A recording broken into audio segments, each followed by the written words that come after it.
মার্কিন president Donald ট্রাম্পকে শান্তিতে নোবেল পুরস্কারে মনোনয়নের পরদিনে ইরানে মার্কিন হামলার নিন্দা জানায় পাকিস্তান।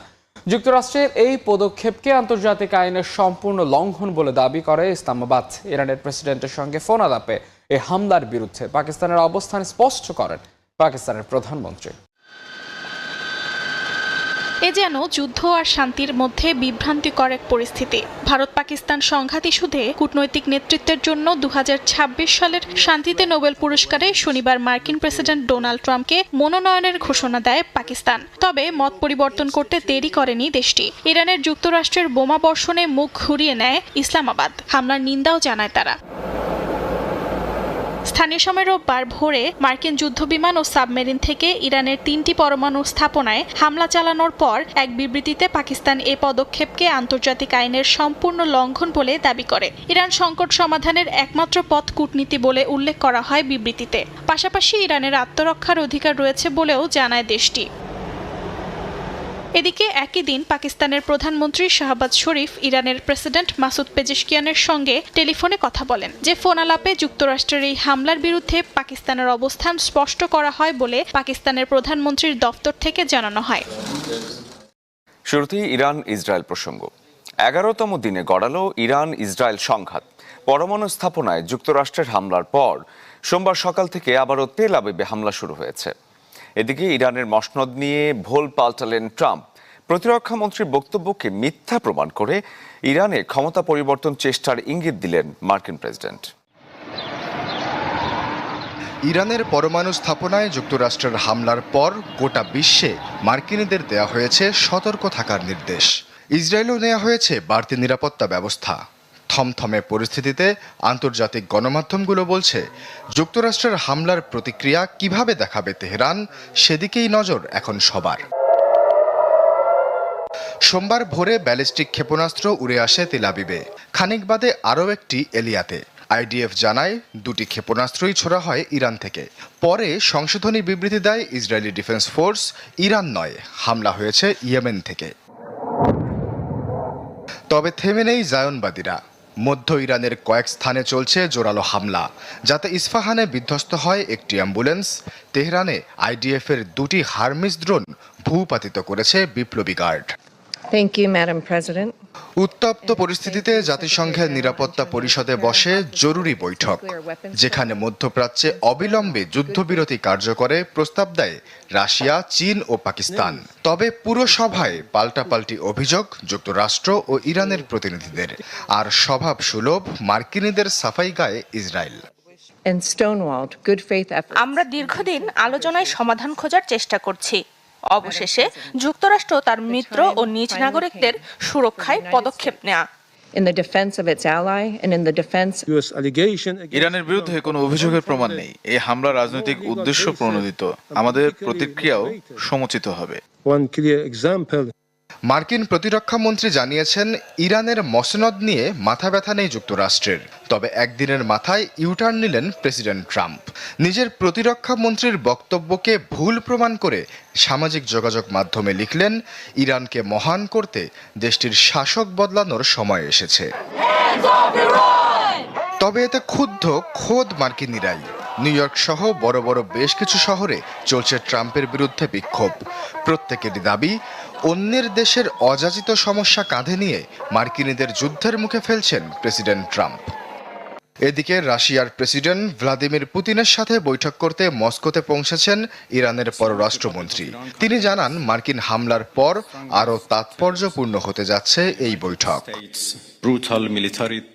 এদিকে ইরানে যুক্তরাষ্ট্রের হামলার পর উত্তপ্ত বিশ্ব রাজনীতি। একতরফা হামলার বিরুদ্ধে বিশ্বজুড়ে শুরু হয়েছে নিন্দার ঝড়। খোদ যুক্তরাষ্ট্রের ভেতরেও ট্রাম্পের বিরুদ্ধে শুরু হয়েছে তীব্র সমালোচনা।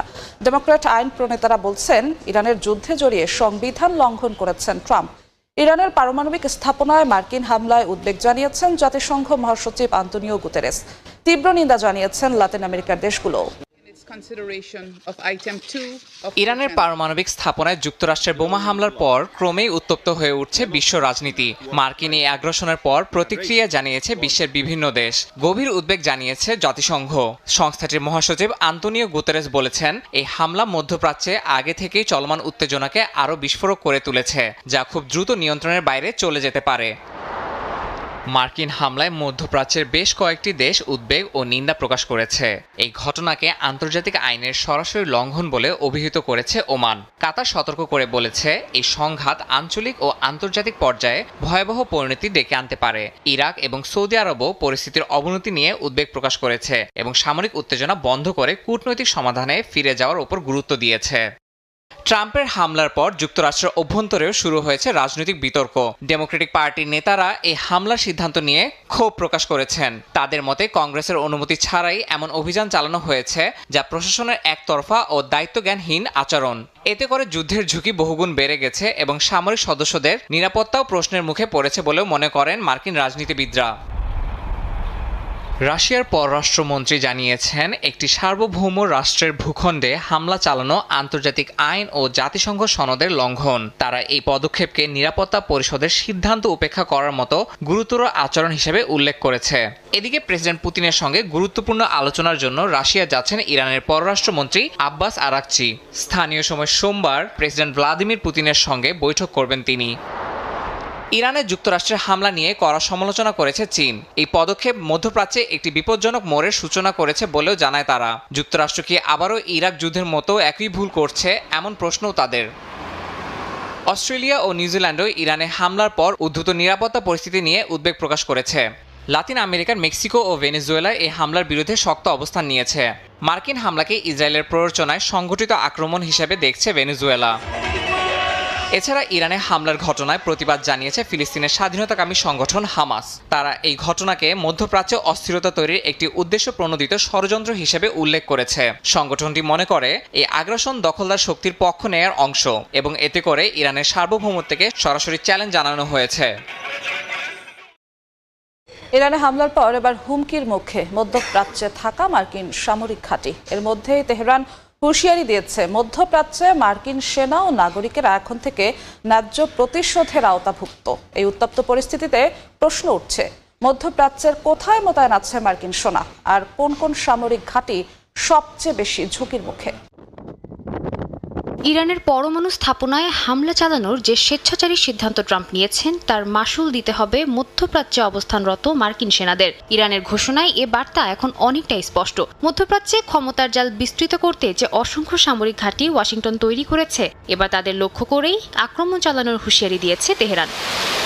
মধ্যপ্রাচ্যে অন্তত 19টি স্থানে মোতায়েন আছে মার্কিন সেনা, যার মধ্যে 8টি হচ্ছে স্থায়ী সামরিক ঘাঁটি। এর মধ্যে কাতার, বাহরাইন, কুয়েত, ইউএই ও ইরাকের ঘাঁটিগুলো ইরানের 2000 কিলোমিটারের মধ্যে পড়ে, যা দেশটির ব্যালিস্টিক ও ক্রুজ ক্ষেপণাস্ত্রের সরাসরি টার্গেটে পরিণত হতে পারে। ইরানের ভেতরে যুক্তরাষ্ট্রের কোনো সামরিক ঘাঁটি নেই, তবে পার্শ্ববর্তী প্রায় প্রতিটি দেশে মার্কিন সামরিক উপস্থিতি এখন উচ্চ সতর্কতায়।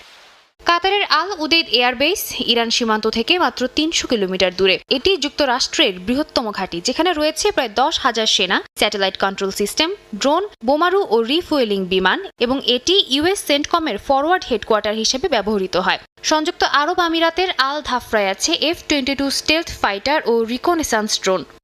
বাহরাইনের নেভাল সাপোর্ট অ্যাক্টিভিটি ঘাঁটি ইরান উপকূল থেকে মাত্র 200 কিলোমিটার দূরে। এই ঘাঁটিতে মোতায়েন আছে 3000 মার্কিন নৌসেনা ও কর্মী, যা মার্কিন 5th ফ্লিটের সদর দফতর এবং উপসাগরীয় নৌ প্রতিরক্ষার প্রধান কেন্দ্র।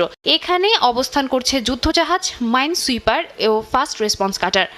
কুয়েতের ক্যাম্প আরিফজান ইরান সীমান্ত থেকে 120 কিলোমিটার দূরে এবং এটি মার্কিন সেনাবাহিনীর লজিস্টিক ও কমান্ড হাব। এই ঘাঁটিতে আছে মজুদ সরঞ্জাম, ট্যাঙ্ক, সাজোয়া যান ও যুদ্ধ পরিকল্পনা ইউনিট। পাশের আলী আল সালেম এয়ারবেস থেকে পরিচালিত হয় MQ-9 রিপার ড্রোন মিশন ও এয়ার লিফট অপারেশন। সিরিয়াতেও আছে ছোট আকারের ঘাঁটি, যা ব্যবহার হচ্ছে IS বিরোধী অভিযানে।